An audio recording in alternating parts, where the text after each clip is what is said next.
U.S. Secretary of State John Kerry and U.S. Treasury Secretary Jack Lew host Chinese State Councilor Yang Jiechi and Vice Premier Wang Yang for a joint banquet on the sidelines of the U.S.-China strategic and economic dialogue. Meanwhile, Confederate flags will no longer be listed on eBay, say officials for the auction site. Christine Domingo will tell us why. In America, U.S. Secretary of State John Kerry and U.S. Treasury Secretary Jack Lew hosted on Tuesday Chinese State Councilor Yang Jiechi and Vice Premier Wang Yang for the annual U.S.-China Strategic and Economic Dialogue.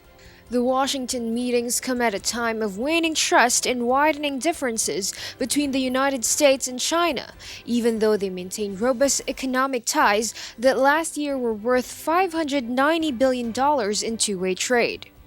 The United States is particularly worried by massive attacks on government computers that U.S. officials have blamed on Chinese hackers, China's pursuit of territorial claims in the South China Sea, Beijing's challenge to its dominance of global finance, and restrictions on U.S. businesses in China.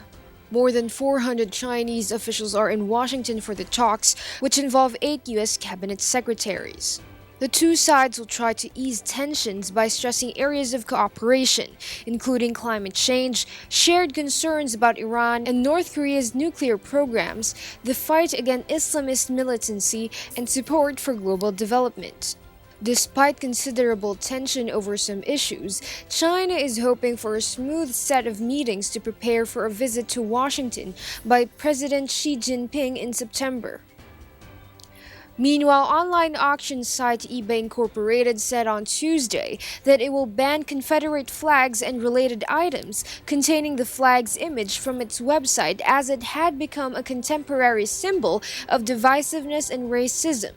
The decision comes after Walmart Stores Incorporated and Sears Holding Corporation said they would stop selling products bearing the Confederate flag on Monday after a white gunman shot 9 dead last week at a historically black South Carolina church.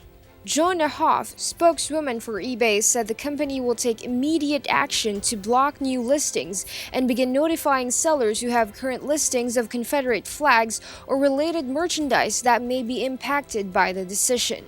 The company said it already prohibits items related to Nazis and slavery under its protocol to remove offensive materials from its site, which carries around 800 million listings globally.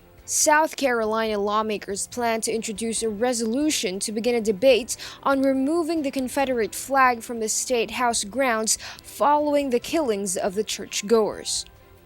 Christine Domingo reporting for Y News.